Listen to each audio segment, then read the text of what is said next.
Tu m'as encore loupé les titres. Je te demande pourtant pas grand-chose, m'enregistrer le journal quand j'ai conseil d'administration.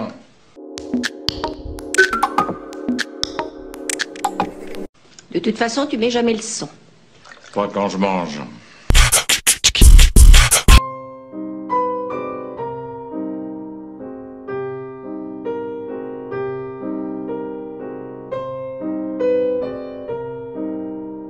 Bien, eh bien, bonjour à vous quatre qui nous font la gentillesse de bien vouloir nous accorder quelques moments à Canal pour discuter politique, la chose la plus difficile du monde, discuter politique. Alors, on vous a invité il y a déjà quelques temps, c'était avant les Gilets jaunes, donc ça fait déjà 10 siècles, enfin je veux dire 10 semaines. On a réussi à mettre au point ce rendez-vous, merci beaucoup. Vous êtes ici parce que, figurez-vous, vous avez presque tous le même âge. C'est un peu con comme distinction, mais c'est comme ça. Et on dira un peu plus tout à l'heure pourquoi. J'ajoute simplement pour Canal Pourpre, dont vous savez peut-être que cette émission va être regardée de la Papouasie à la Terre de Feu, en passant par le Groenland. Donc, voilà, pensez-y quand vous allez intervenir. Tout le monde n'est pas forcé de vous connaître dans ces endroits reculés. Voilà, nous sommes là tout de même pour parler politique, je l'ai dit. Et si vous êtes là, c'est que vous êtes tous directement ou indirectement concernés par les élections municipales. Celles qui vont avoir lieu l'année prochaine, en 2020, mais aussi celles qui ont déjà eu lieu. Alors on ne va pas remonter jusqu'à Mathusalem, mais disons, vous êtes plutôt concerné par les élections qui ont eu lieu à Bergerac depuis 2002, ce qui fait quand même 17 ans aujourd'hui. Donc directement ou indirectement, vous êtes concerné, vous nous direz bien sûr pourquoi. Voilà, moi je crois que mon introduction est terminée. Je te passe la parole, Philippe. Bien, déjà merci à vous d'avoir répondu présent. Je propose qu'on commence assez rapidement par un tour de canapé. Et honneur à Hélène Lehmann qui va donc se présenter. Oui, donc je m'appelle Hélène. Je suis responsable du groupe local écologiste EELV de Bergerac.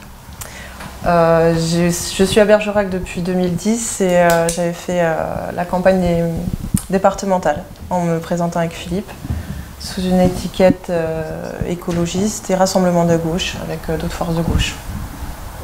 Donc je suis contente de répondre à l'invitation de Canal Pourpre en ce début d'année pour parler politique. Ça, c'est vrai que c'est quelque chose qui me paraît vraiment important maintenant aujourd'hui. Bien, Monsieur Priolo, à vous. Bonjour à tous. Rapide présentation. Ben, merci d'abord pour... Excusez-moi. Tu as dit élection départementale.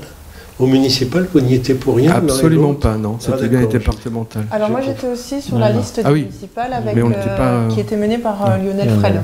Ah, c'est ça. Oui, tout à fait. C'était juste une précision. Merci. À vous, Monsieur Priolo. Donc merci pour l'invitation. Donc Jonathan Priolo, effectivement, je suis aujourd'hui adjoint au maire à la mairie de Bergerac.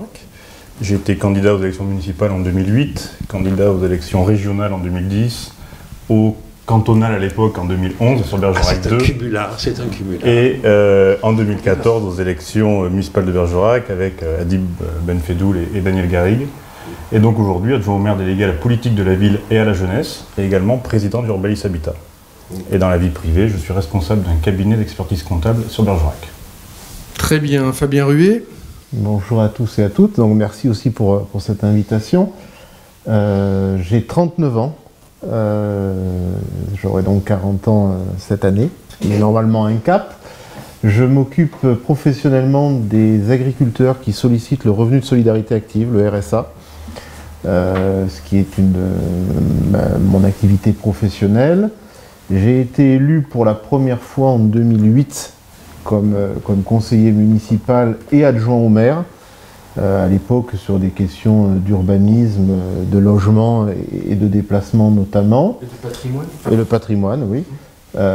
Et en 2014, je suis revenu dans l'opposition, parce que les mandats politiques, c'est important certes, mais c'est un CDD. Et donc, comme conseiller municipal d'opposition, Et en 2017, je suis devenu... C'est un CDD renouvelable, on va dire comme ça. En 2017, je suis devenu vice-président de la communauté d'agglomération, en charge de la politique de la ville et du logement. Voilà. Très bien. Et M. Benfedoul? Oui, merci aussi pour l'invitation. Bonjour à tous. Donc, Adi Benfedoul, le plus âgé des quatre, parce que j'ai quand même 44 ans. Pharmacien de profession et adjoint au maire chargé des finances à la ville de Bergerac, vice-président chargé de la santé à la communauté d'agglomération bergeracoise et conseiller départemental, ancien membre de l'opposition 2008-2014. Merci beaucoup pour cette présentation. Donc, comme l'a rappelé Gilles, on vous a invité parce que vous avez tous plus ou moins, vous êtes tous plus ou moins partie prenante en tant qu'élu ou non d'ailleurs dans la vie politique locale bergeracoise. Et donc, pour essayer de cadrer un peu ils sont jeunes, l'émission. L'idée, c'était, on vous a donné les 3 thèmes sur lesquels on va essayer d'échanger aujourd'hui. Donc le premier thème, c'est un peu une sorte de bilan des différentes mandatures. On va remonter jusqu'à l'époque Manet. Cette mandature, évidemment, peut-être la précédente. Le deuxième thème... alors, quand même, en centrant un peu les choses sur la politique de la ville, on est d'accord. Pas que, mais oui, en partie. On va essayer. Ce que je vous demanderai pour ce premier point, c'est peut-être de prendre, mais on va partir de l'édito de Daniel Garrigue, ça va être très pratique. On va prendre des points et puis vous nous direz si ces points-là vous paraissent, ce que vous en pensez. Alors, on a interverti le deuxième et troisième point. Daniel Garrigue, il faut préciser parce que le maire de Bergerac actuel, ils ne savent pas. C'est le maire actuel qui a été déjà maire une fois. Le deuxième point, ce sera plutôt un état, si vous arrivez à en tirer quelque chose de la crise de représentativité et la façon dont elle s'exprime aujourd'hui, ce qu'on peut appeler, avec plein de guillemets, la crise des Gilets jaunes. Et enfin, le troisième et dernier point, c'est un peu la prospective, c'est l'avenir, donc le passé, le présent et le futur, puisque peut-être que vous avez des objectifs et vous visez des choses pour 2020, peut-être 2021 aussi, parce qu'il y a les élections départementales en 2021. Voilà en gros les 3 thèmes qu'on va traiter, sur lesquels on va échanger aujourd'hui. On va commencer par le premier thème. Donc ce que je propose, c'est de reprendre... Je ne reprendrai pas les vœux du maire, parce qu'on aurait pu partir des vœux du maire, parce qu'on fait une sorte de bilan. Mais j'ai pris l'édito du dernier Bergerac Info, qui est l'opuscule officiel de la mairie de Bergerac. Donc 4 points, ça va être très vite.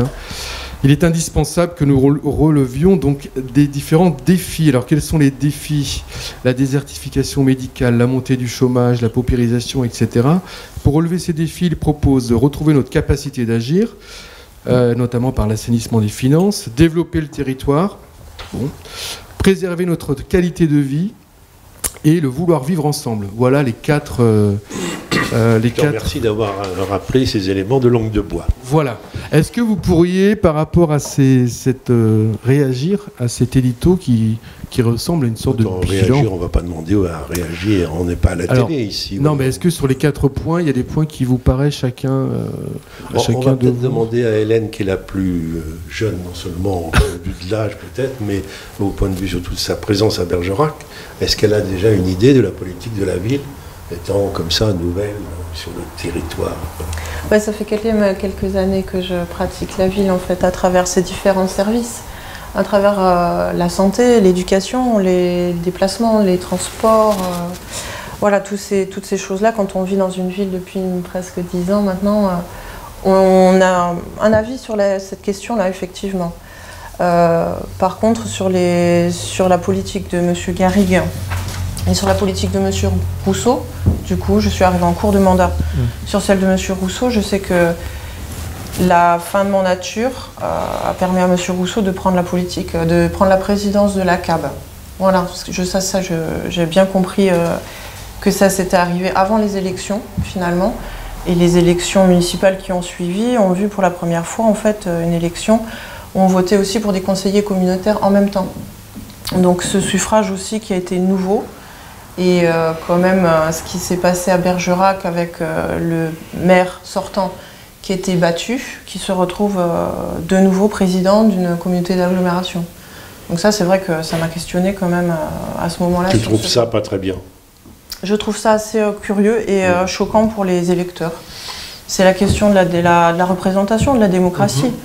Comment est-ce qu'elle peut être entendue et comment est-ce qu'elle peut être respectée? Non, mais sinon, ma question aussi visait aussi ton appréhension de la ville, enfin, je veux dire, du bien vivre, comme disait la langue de bois de tout à l'heure, là, du vivre ensemble. Tu as une impression globale de... Il y a de la qualité de vie à Bergerac, hein, ça ouais, c'est certain. Ouais. C'est vraiment une ville où je trouve qu'il fait bon vivre en fait. Moi, je profite régulièrement aussi des marchés, c'est ça. Voilà, de la qualité du maraîchage, de ce qu'on peut manger, de ce qu'on peut trouver juste à côté de chez soi. Enfin, on peut vivre facilement et on a aussi, je trouve, une belle ceinture verte sur cette commune qui longe le Coteau avec la voie ferrée. Il y a vraiment des paysages encore, un peu des respirations dans la ville qui sont intéressantes. Et en même temps, quand même, un centre-ville où il y a des commerces, certes, il y a une rue de la Résistance qui est rénovée, qui est très très belle, mais bon, quand on regarde au-dessus des enseignes, on voit aussi des logements qui sont dégradés, on voit des gens qui sont pauvres, qui vivent là. Et voilà, la politique du logement social, je sais qu'elle est portée par la ville, mais pour l'instant, moi, j'en vois pas forcément les effets depuis le temps que je suis là. Et en termes d'aménagement et de transition, peut-être pour terminer, avant de céder la parole, l'opération urbaine telle qu'elle a lieu aujourd'hui dans le centre-ville de Bergerac te paraît plutôt pas mal réussie. Enfin, elle n'est pas achevée, hein, mais le long des quais, est-ce que ça correspond un peu à ce que tu visais quand tu t'es présenté au municipal pour faire de Bergerac une ville en transition? Ou est-ce qu'il manquerait des choses? Une ville en transition, oui. Il manquera des choses, c'est sûr. C'est vrai que je me déplace beaucoup, je pense au transport doux par exemple. Moi je me déplace beaucoup à pied ou en vélo. Et c'est compliqué, enfin souvent, des fois c'est un peu dangereux aussi. Je pense que oui, refaire la façade de la ville c'est important pour le tourisme, ça c'est évident. Les activités qui sont faites l'été, les estivales, ça fait venir du monde aussi, je suis d'accord. C'est la vitrine de la ville. Hein. On arrive par là, c'est Bergerac, c'est le port, c'est le cœur de la ville. Mais tout le cœur de ville qui est au-dessus aussi, il faut que ça profite à tout le monde, à ceux qui vivent aussi à l'année et qui sont là au quotidien, quoi. Voilà. Ok. Ben, on va peut-être passer la parole soit à M. Priolo, soit à M. Benfedoul, qui eux, évidemment, vont peut-être porter ce mandat de façon très positive, mais on vous écoute par rapport à ce que vient de dire Hélène, par exemple. On va parler à deux voix, oui. On va répondre chacun notre tour, mais c'est vrai qu'on est quand même sur Bergerac, sur une ville qui est quand même apaisée, qui est quand même accessible, qui est quand même très agréable à vivre au quotidien. Alors c'est vrai qu'on essaye quand même de faire au mieux pour ces premiers, deuxième, troisième étages en centre-ville, parce qu'aujourd'hui on a quand même des locaux commerciaux en rez-de-chaussée, et on n'a quand même pas une qualité d'immeuble en premier et deuxième étage. Donc c'est vrai que plusieurs choses ont été mises en place. Hein. L'accompagnement, on a l'opération programmée de l'amélioration de l'habitat qui est en cours, qui vient d'être signée, adoptée en conseil municipal et en conseil communautaire. Donc il y a quand même beaucoup de choses qui sont mises en place par l'agglomération et la municipalité. Sur le logement social, on essaye aussi de faire au mieux. Alors quand je dis au mieux, c'est aussi avec nos capacités financières à mettre en place. C'est-à-dire que l'État nous a enlevé quand même a mis en place une réduction de loyer de solidarité, ce qui fait qu'aujourd'hui les bailleurs sociaux ont moins de financement que par le passé. Donc il faut aussi qu'on revoie un petit peu notre façon d'agir sur le territoire. Les collectivités ont conscience également qu'il y a besoin de logements sociaux sur Bergerac. La communauté d'agglomération donne des fonds de concours à travers son budget. La ville de Bergerac accompagne aussi. Et puis la ville de Bergerac ne souhaite pas payer la fameuse amende sur la loi SRU article 55, donc forcément elle accompagne d'autant plus les bailleurs sociaux à faire du logement sur Bergerac. Donc elle accompagne Urbalis Habitat dont je suis président, elle accompagne Mesolia, elle accompagne Dordogne Habitat également sur le territoire. On va accompagner des bailleurs privés, des opérateurs privés, à ce qu'ils puissent venir également faire du logement social.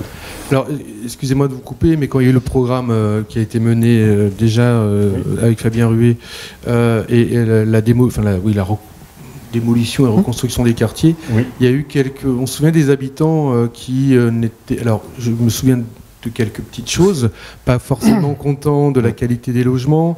Il n'y avait plus de cours où ils pouvaient se rassembler. À Nayac, pareil, les femmes se rassemblaient dans l'escalier en fer. Et donc il manquait un espace commun. Est-ce que vous avez tiré un petit peu, de toute façon on ne va pas refaire les choses, mais est-ce que vous avez pu... Sur l'ANRU, donc l'ANRU a été terminé, c'est vrai qu'il y avait quand même un besoin de tous ces immeubles qui étaient vieillissants. Certains d'entre vous étaient rentrés dans les immeubles de Nayac quand ils étaient en construction. Quand il pleuvait, les personnes avaient l'eau dans les appartements, donc il y avait forcément un besoin de démolition et de reconstruction. Bon. Après, c'est vrai que sur le lien social, on voit bien aujourd'hui que l'ANRU n'a pas été au bout des choses. C'est-à-dire que l'ANRU a vraiment fait la partie, on va dire, matérialiste des choses avec l'habitat, mais après, sur le lien social, on n'a pas été assez loin. Et donc aujourd'hui, à travers nos maisons de quartier, nos centres sociaux, c'est à travers ces outils-là qu'on va pouvoir vraiment développer le lien social. Alors comment vous expliquez que ce lien social a été raté, alors que ça fait des années que la politique, depuis depuis les années 80, la politique de la ville est en place, il y a énormément de projets et de financement de l'État, etc.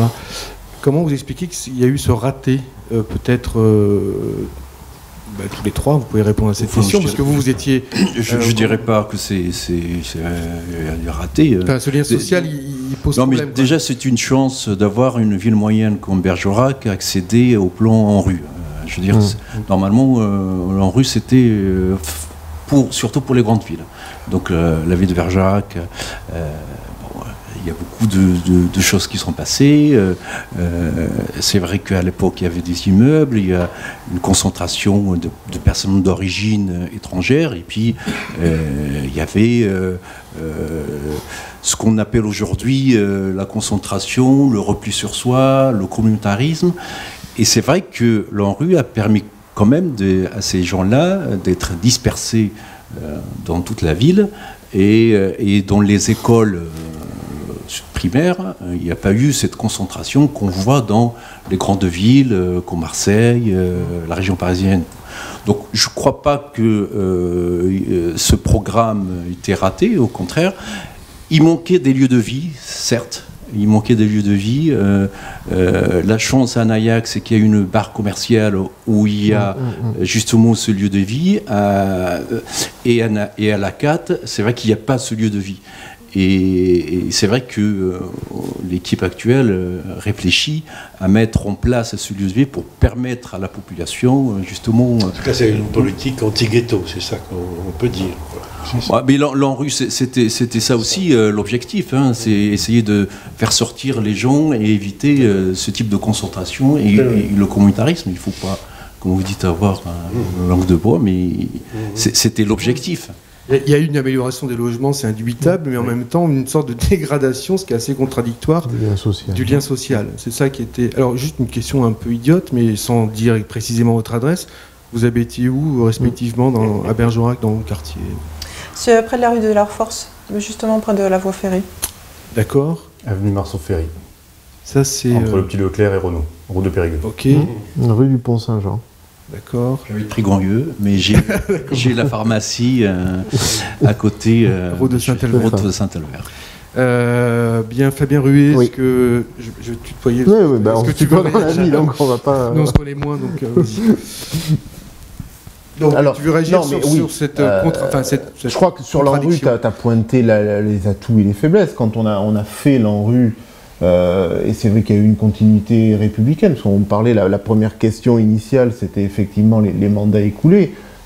Il faut reconnaître à Daniel Garrigue d'avoir réussi à faire en sorte que Bergerac soit éligible à l'ANRU, ce qui n'était pas gagné. Après, c'est ce qu'on en a fait. On a mené tambour battant la question des démolitions et reconstructions de logements. Pourquoi? Parce que l'idée, c'était quand même qu'on ne pouvait plus se permettre que dans le parc social, des bailleurs publics, Dordogne Habitat et à l'époque Périgordia Habitat, on puisse avoir des logements à la limite de l'indignité. Je ne dis pas insalubre, à la limite de l'indignité. Et ça, c'était pas acceptable, parce qu'un parc social, chez les bailleurs publics, il doit offrir les meilleures conditions de logement. Donc ça, c'était ça le point de départ. Et à ce titre, ça a été réussi. Ça a été réussi parce que dans des délais records, dans les 6 ans du mandat, on a quand même démoli 350 logements, reconstruit autant. En parallèle, j'ai fait en sorte que les 300 logements de Jean Moulin subissent une réhabilitation complète pour pas qu'il y ait justement de décrochage. Et il y avait aussi Beauplan, qui avait été complètement oublié par l'ANRU au niveau de l'État, où on a mené une démolition-reconstruction. Le problème, c'est qu'effectivement, la solidarité, on l'a évoqué ici, à cette antenne, la solidarité à la cage d'escalier, tout cela s'est dilué dans l'attribution de logements individuels. Et ça, c'est vrai que ça a été un des contre-coups de l'ANRU, dans un contexte où ce qu'on appelle la politique de la ville, c'est-à-dire tout ce qui s'adresse notamment aux populations en difficulté pour leur permettre d'avoir les mêmes droits qu'ailleurs, eh bien on était à l'époque du sarkozysme triomphant, faut pas oublier cette période-là. On a vu aussi la politique de la ville s'effondrer au niveau des financements, des accompagnements, etc. Et ça a été très difficile. Et on a raté par rapport à ce point-là. Tu parles d'un truc individualiste, un peu trop individualiste, mais quand même, dans cette rénovation urbaine, il était prévu des équipements collectifs, je suppose. Alors, là où je suis... Est-ce que les habitants ont été associés à ça? Oui, par la gestion urbaine de proximité. Et moi, j'avais mis un point d'honneur à ce que tous les mois, on se réunisse avec les habitants des quartiers en question. Et on avait dessiné un schéma directeur d'urbanisme. Alors c'est là où je vais être plus critique avec le bilan actuel. C'est qu'à un moment donné, les choses se sont arrêtées ou n'ont pas avancé. Sur Naïac, il y avait quand même la promesse d'un schéma directeur d'urbanisme vers une extension du centre-ville via la Madeleine. On faisait, enfin j'en ai beaucoup développé à l'époque. Bon, la barre commerciale, elle est toujours là en état. Sur la 4, il y avait aussi la promesse d'implantation d'un commerce de quartier, d'un commerce de proximité. Alors d'autres choses ont été faites, mais 6 ans après, on ne peut plus en être au stade de la réflexion. Est-ce que les habitants ont toujours été associés à ce genre de truc? C'est ça ma question. Ils ont toujours été associés au devenir de leur quartier. Oui. Ce qui s'est passé aussi, c'est qu'effectivement, à un moment donné, bon, les élections sont intervenues, d'autres choix ont été faits, mais les populations ont migré aussi. Si je prends l'exemple de Naïac, moi je suis... Bon, aujourd'hui le centre social a été reconstruit sur Naïac, mais est-ce qu'il était pertinent de le réimplanter exactement dans un quartier où il y avait anciennement 160 logements et où aujourd'hui il n'y en a plus que 30? Parce que ces populations sont parties plus au sud, vers la rue du Tounet notamment. Cette décision a-t-elle été prise en concertation? Alors ça, c'est l'actuelle municipalité qui peut répondre. En tout cas, c'est pas un choix que j'aurais fait. Je crois que M. Priolo va intervenir. Juste 2-3 points. D'abord, quand on est arrivé à la municipalité, effectivement, il y a toujours eu des rencontres avec les habitants.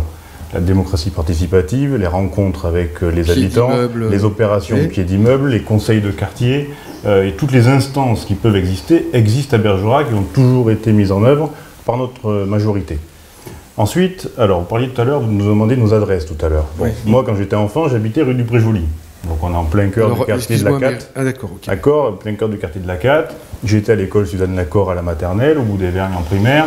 Donc, je connais bien le quartier. Dans ce quartier, on avait quand même des aires de jeu aménagées, il y avait quand même une vie de quartier. Bon, il faut le reconnaître. Quand on est arrivé, certes, c'était la fin de l'ANRU, mais il n'y avait pas d'aménagement dans le quartier. Si on prend le quartier de la 4, il n'y a plus de jeux pour enfants, il n'y a plus rien. Donc, on a mis en place de la concertation avec les habitants pour faire en sorte de savoir ce qu'étaient les besoins des habitants. Bon. Les habitants nous ont dit qu'il y avait besoin de jeux pour enfants, donc on a fait une concertation avec les jeunes du quartier, il y avait des grandes affiches au centre social, ils ont choisi les jeux pour enfants qu'ils souhaitaient voir mettre en place et on les a mis en place. Ensuite, les ados nous ont dit la même chose, on n'a pas de quoi s'amuser dans le quartier. Bon. Ils ont un terrain de foot utilisé par l'US La 4 qu'ils ne peuvent pas utiliser. Ils ont un gros bonbon au milieu du quartier qu'ils n'ont pas le droit d'utiliser. Donc il fallait quand même avoir des outils pour eux. Donc on a travaillé avec eux et on va construire un city-stade, un sur le quartier de la 4, un sur le quartier de Naïac, de façon à ce qu'il y ait des équipements de proximité pour nos jeunes. Donc ça, c'est important qu'on ait des choses comme celle-ci. Sur c'est simplement un peu long. Je vais aller un petit peu plus loin. C'est même sur l'ANRU, je vais aller un petit peu plus loin. Il était dit, effectivement, Fabien l'a rappelé, un commerce en cœur de la 4. Quand on est arrivé, de notre point de vue, là où il était prévu dans l'ANRU de départ, le terrain qui était réservé pour ce commerce n'était pas le plus propice pour nous. Mais c'était notre point de vue en tant qu'élu. Donc on a souhaité travailler un petit peu avec les habitants et on a pris un cabinet conseil en installation de commerce. Une étude a été menée. Effectivement, l'étude nous dit que ce n'est pas ce terrain-là qu'il faut choisir, mais plus sur le carrefour de Caville, au niveau du rond-point de Caville. C'est à cet endroit-là qu'il faut installer un commerce. Donc aujourd'hui, on est plus loin, on est avancé de façon à faire la construction. Donc là, la démolition de la partie Charpak là, est en cours ou quasiment finie. Et donc après, il y aura la reconstruction et certainement la reconstruction d'un local commercial et voir comment on peut avoir quelque chose de proximité. Alors, donc ça, c'est fait. Et sur la partie de Nayac, effectivement, quand on est arrivé à la municipalité et qu'on a vu l'état du centre social de Nayac, on s'est dit qu'il fallait le reconstruire. Donc il y a eu des réunions de concertation avec les habitants, avec les usagers du centre social, et on leur a dit où vous voulez voir le centre social, que voulez-vous voir à l'intérieur du centre social, et tout le projet a été travaillé avec les habitants. Et d'ailleurs, si aujourd'hui il y a une cuisine aussi grande à l'intérieur du centre social de Nayac, Germaine-Tillon, c'est parce que les habitants souhaitaient faire de la pédagogique et des activités à travers la cuisine. On se souvient au moment de la création des conseils citoyens, notamment les habitants qui étaient venus au centre social. Alors on va peut-être un tout petit peu avancer. Hélène, vous voulez intervenir? Hélène, oui, je vais te céder la parole.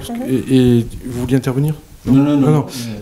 Hélène, toi par exemple, je me souviens que peut-être dans le projet municipal, mais aussi dans notre projet au moment des cantonales, cette question de démocratie participative était très importante. Est-ce que ce que tu as entendu, toi tu as participé par exemple à des réunions type conseil de quartier, est-ce que tu penses que c'est suffisant? Qu'est-ce qu'il faudrait inventer? C'est vrai que moi j'ai pas participé à ce genre de réunion. D'accord. Aussi pour des contraintes de vie familiale et de vie professionnelle. Okay. Je vais dire rapidement aussi. Mais c'est vrai que ça m'a...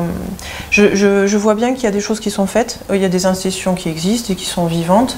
Mais en même temps, finalement, ce qu'arrivent à dire les gens, finalement, c'est peut-être pas finalement ce qui est mis en place ou mis en œuvre. En tout cas, on voit que sur le lien social, il y a des choses à refaire. Et on parle à l'intérieur du quartier, c'est vrai, mais aussi entre les quartiers et la ville, quoi. Se déplacer d'un quartier à l'autre à Bergerac, c'est devenu compliqué et ça s'est dégradé, je trouve, quand même, avec cette politique de la CAP. La mobilité est une source d'inégalité, on le voit à toute échelle. Voilà, c'est ça, le logement et la mobilité, voilà. Okay. C'est quand même deux questions qui sont... l'égalité, elle est là. Je vais lancer un truc un peu étonnant, mais vous avez parlé des centres sociaux. Ils ont été municipalisés. Oui.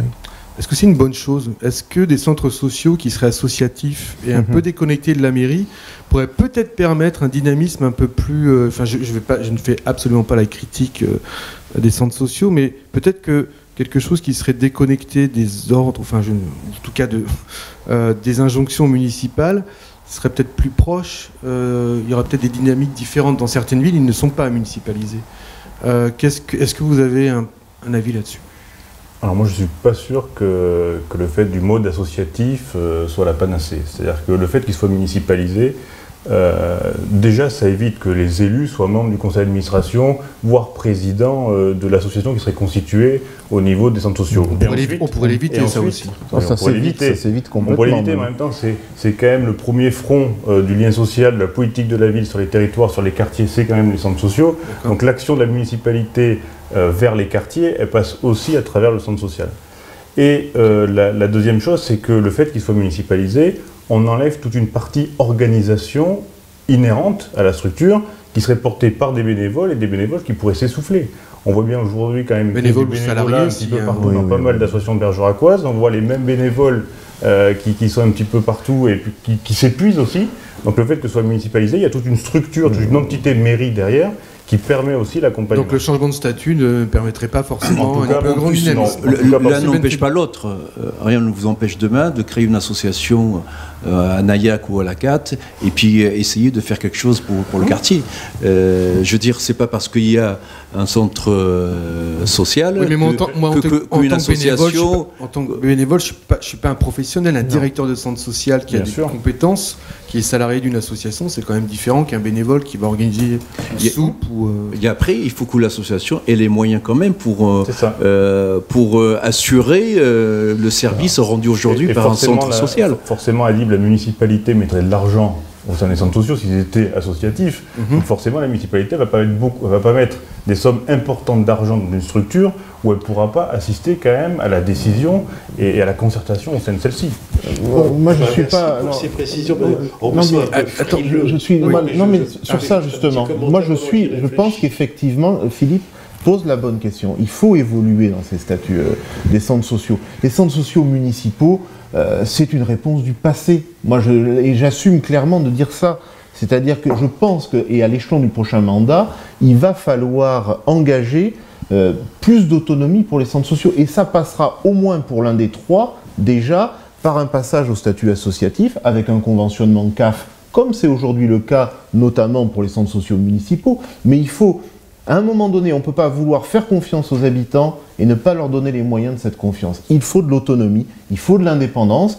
Après, la communauté d'agglomération, puisqu'elle a quand même la compétence obligatoire en matière de politique de la ville, elle souscrira une convention d'objectifs avec les centres sociaux, elle accompagnera financièrement. Il y a des emplois qui existent et les associations ont la possibilité d'accompagner ces emplois par rapport au financement, notamment via la CAF, via les partenaires.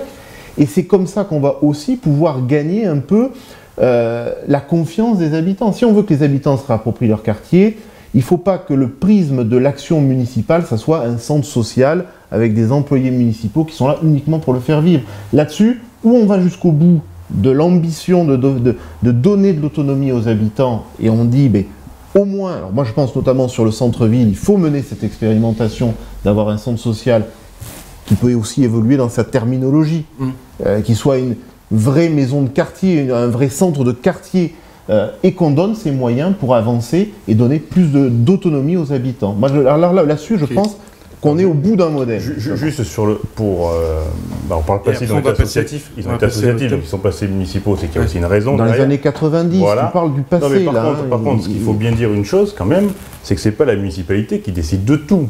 C'est-à-dire que la municipalité, elle donne quand même une direction au niveau des centres, de savoir ce qu'on veut au niveau des centres, mais c'est quand même les habitants qui choisissent. Il y a des comités d'usagers où là, la municipalité demande au directeur de les réunir au moins une fois par trimestre, pour être sûr que les habitants et les usagers du centre soient bien entendus et écoutés. Les activités qui sont mises en place, ce sont des activités qui sont souhaitées par les habitants. C'est les habitants qui mettent en place l'activité. Et il y en a d'autres, ce sont les centres sociaux, à travers même l'accueil de loisirs sans hébergement qui a lieu pendant les vacances scolaires. Là, c'est la municipalité, à travers le directeur, les animateurs, où on met en place des choses pour le territoire.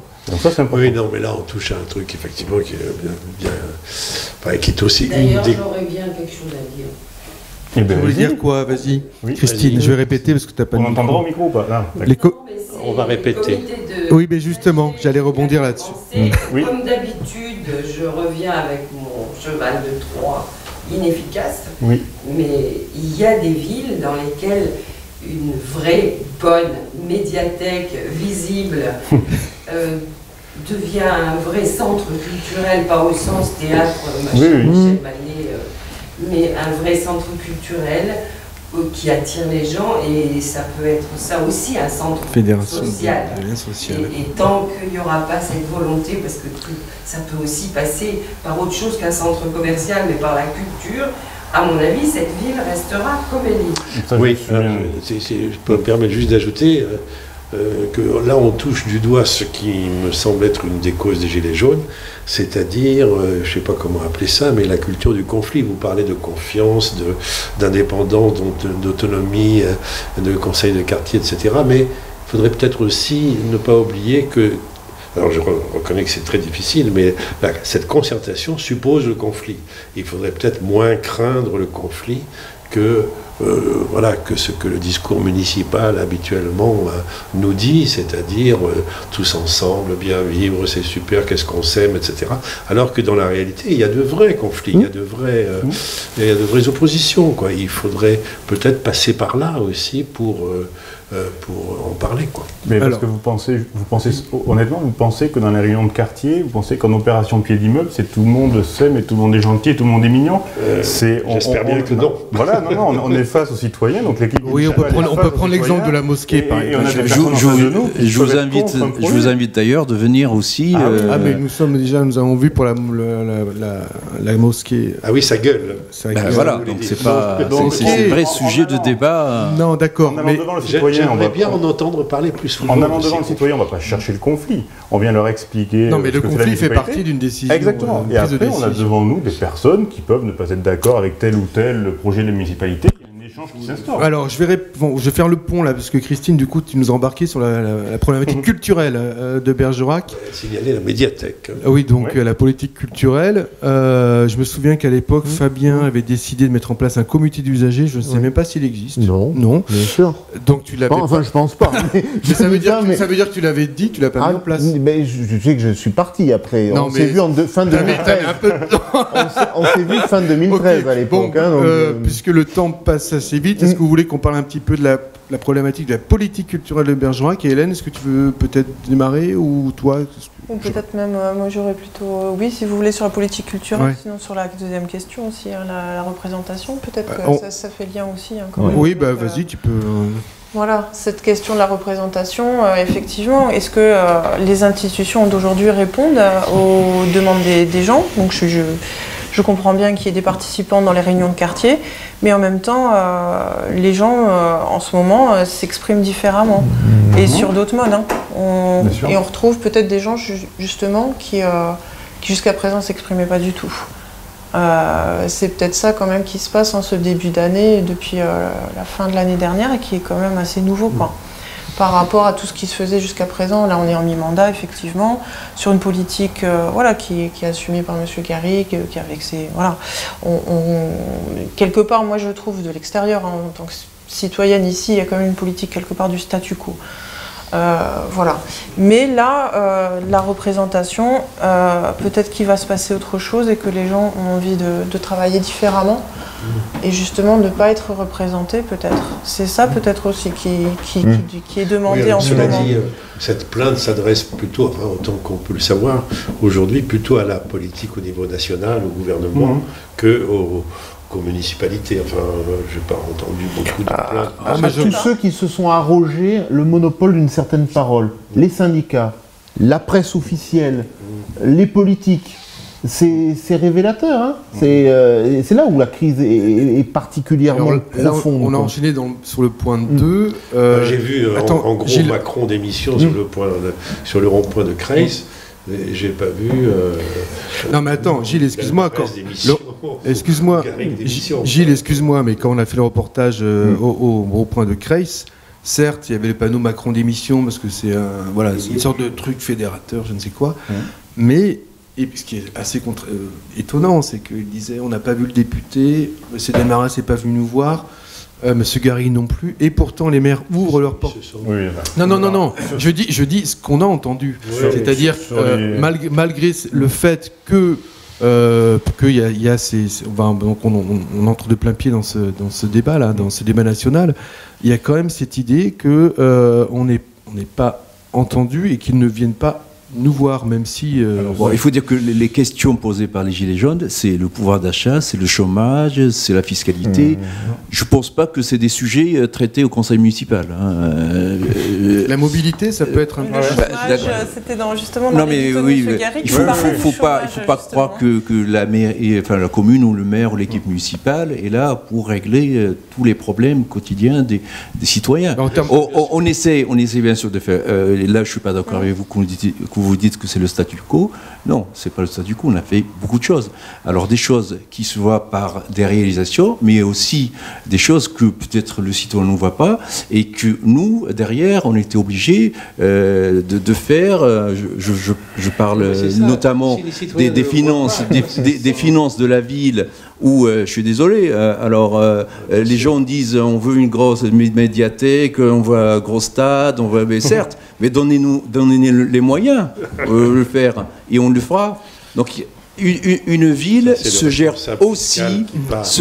aussi par rapport aux moyens.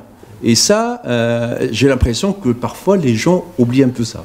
Alors, Monsieur Priolo, puis après, je vais essayer de... Sur la crise des Gilets jaunes, il faut quand même rappeler qu'il y a... Moi, j'ai identifié quand même 3 crises. Une crise sociale d'abord, une crise démocratique et une crise politique. La crise sociale, quand même, on parle de pouvoir d'achat, hausse de la fiscalité pour certains, baisse pour d'autres. On prend 5 € d'APL aux plus faibles.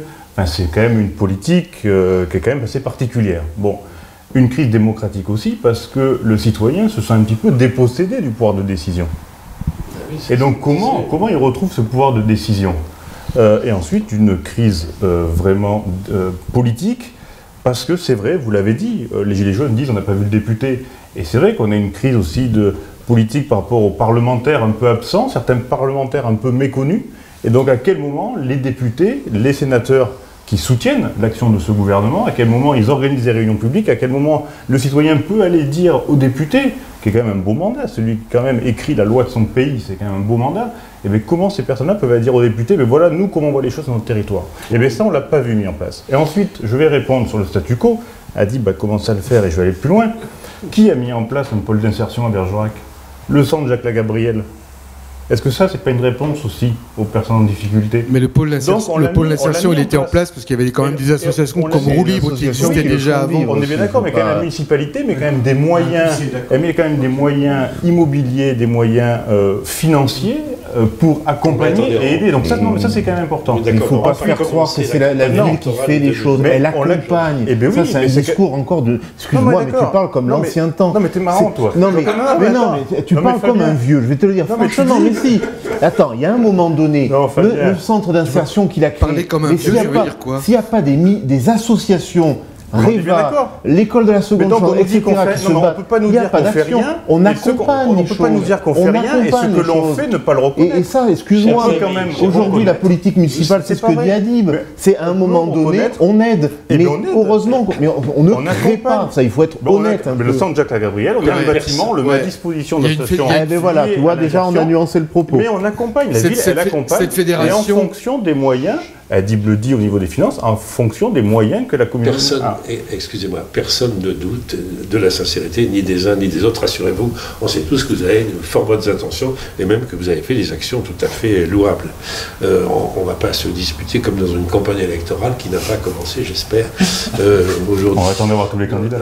On peut se disputer, hein, mais je veux dire, en essayant de, quand même d'éviter les engueulades comme ça. Mais le conflit, c'est bien, tu l'as dit tout à l'heure. Mais oui, enfin, on n'est pas des dénis oui, quoi. Enfin, ou alors on fait autre chose, hein, mais clairement, quoi. Du coup, il faut trouver la lumière là-dedans.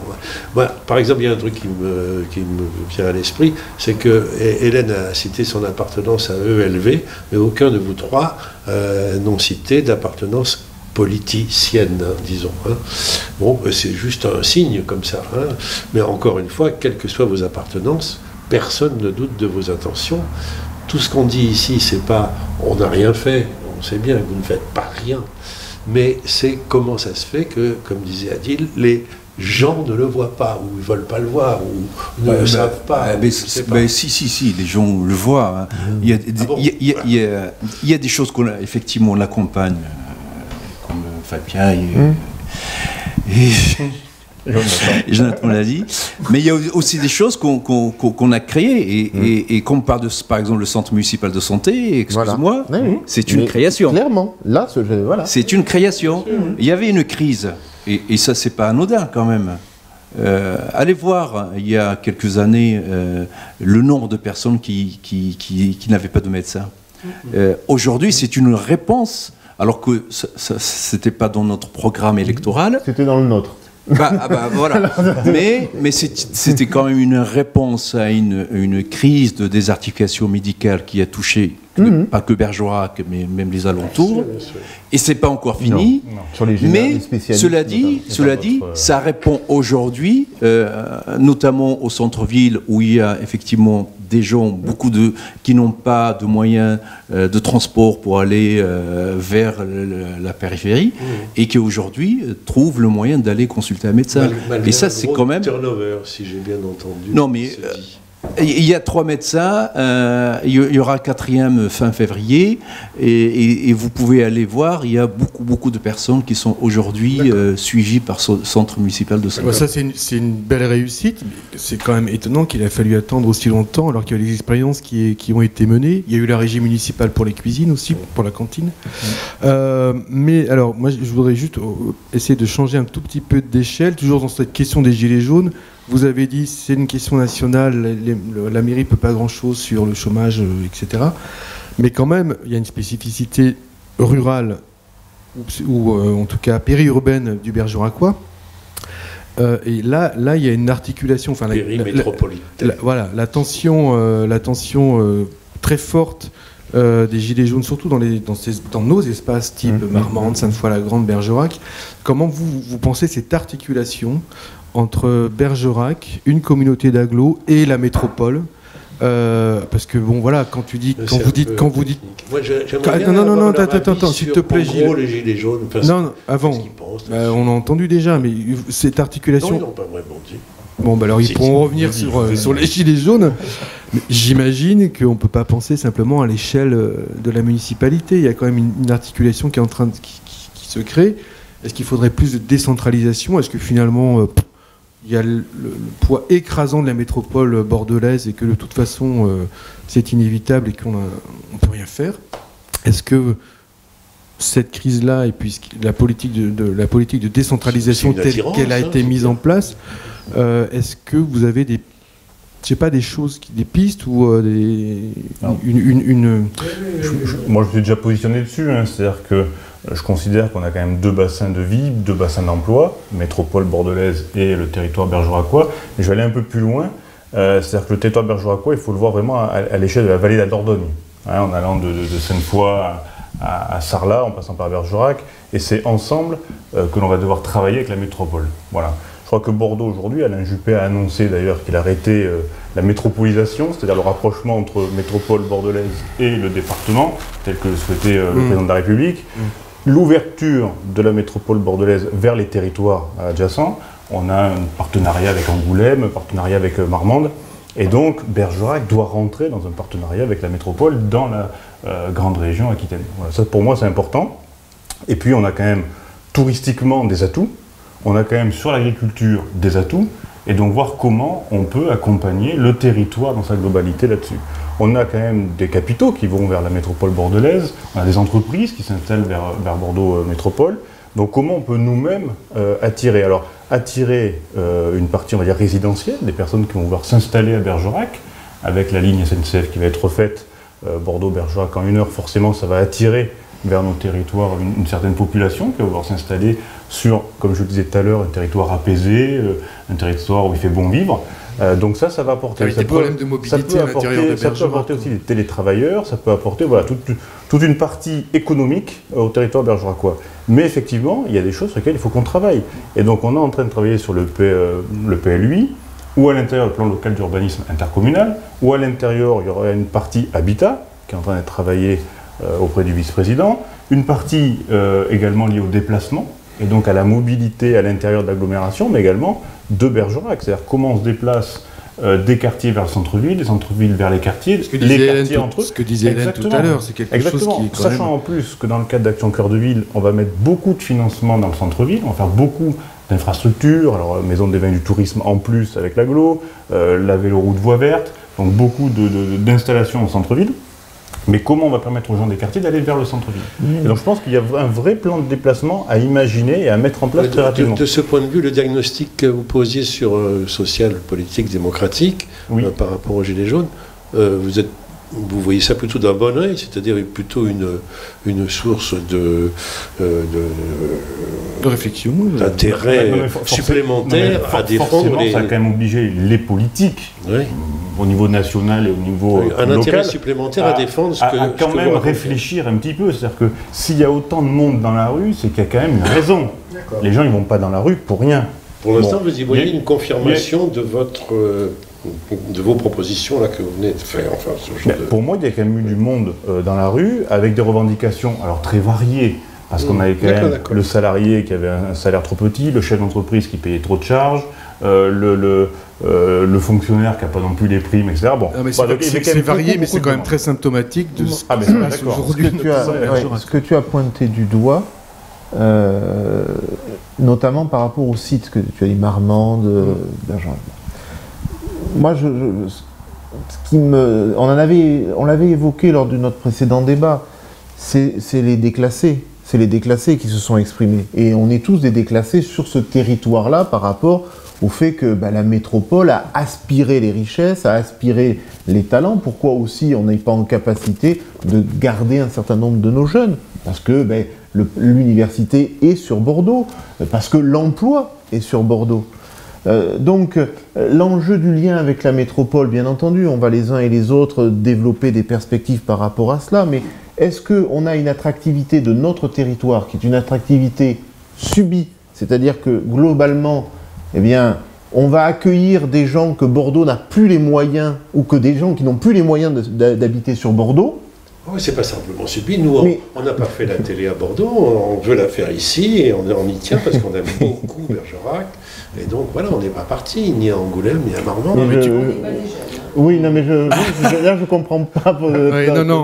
Mais je souligne des choses très justes. Il y a une sorte de triangle des Bermudes à la frontière entre la Dordogne et la Gironde. Il y a des gens qui viennent s'installer. C'est l'interland qui est effectivement coupé un peu de cette réalité. Le petit livre que vous m'avez conseillé de lire sur Saint-Thirier, par exemple, mais alors qui est totalement dans l'analyse de ce que nous on subit, c'est-à-dire on n'est pas dans un grand axe de communication, on est dans ce triangle des Bermudes, et comment on fait aujourd'hui pour répondre à ces situations de déclassement? L'auteur de ce livre vient de faire un article dans Le Monde d'aujourd'hui, et pour dire justement qu'au fond, il ne croyait pas à la distinction ville-campagne, même pas à périphérie et centre. Et lui, il parle de métropole et de périmétropole. C'est-à-dire que nous sommes tous métropolitains. Mais on est en train de devenir une banlieue de la métropole. Mais après... C'est très bien, à condition que ça ne soit pas de la ségrégation sociale qui se fixe là-dessus. Et c'est là où se joue l'attractivité de notre territoire. Comment, à partir de ces constats-là, oui, on peut attirer du monde, ou certains vont nécessairement venir là, mais comment ceux qui vivent aujourd'hui sur ce territoire, eh bien, globalement, leurs conditions de vie s'améliorent. Il y a des possibilités d'avoir accès à la première des dignités, qui est celle de l'emploi. 40% de la population du centre-ville vit en dessous du seuil de pauvreté. Je le dis et je le répète. Et ce qu'Hélène soulignait tout à l'heure par rapport notamment aux atouts de notre ceinture périurbaine, notre projet alimentaire de territoire, où globalement, on sait qu'on peut, entre guillemets, mieux vivre à Bergerac. Mais il se trouve quand même qu'on a ce devoir vis-à-vis de ce décrochage social. Il n'y aura pas d'attractivité durable de ce territoire si on n'est pas en capacité localement de mobiliser les énergies pour offrir un espoir à cette population qui est là et qui vit ici. Je pense qu'un de ces espoirs-là, ça peut justement passer par une vraie transition écologique, quoi, passer à un autre niveau d'échelle, quoi. Par contre, là aussi sur la politique qui a été menée jusqu'à présent, alors je vois qu'il y a encore un projet, peut-être de voie verte, mais je me dis, voilà, pour aller de où à où, et encore un petit morceau, quand je vois sur la vallée de l'Isle, qui est quand même le bassin d'à côté, où ils ont fait toute la longueur, ça c'est un projet touristiquement qui est intéressant. Donc on est vraiment en retard. Donc je pense que ça aussi c'est de l'attractivité sur le territoire, de dire Bergerac offre dans ses cantines scolaires une alimentation qui est 100% bio, qui vient d'ici.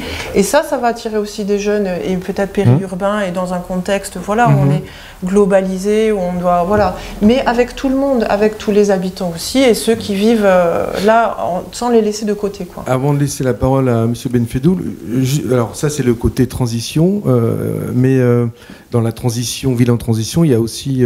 l'organisation. Est-ce que, je sais que ELV avait réfléchi à différentes organisations par rapport à la décentralisation.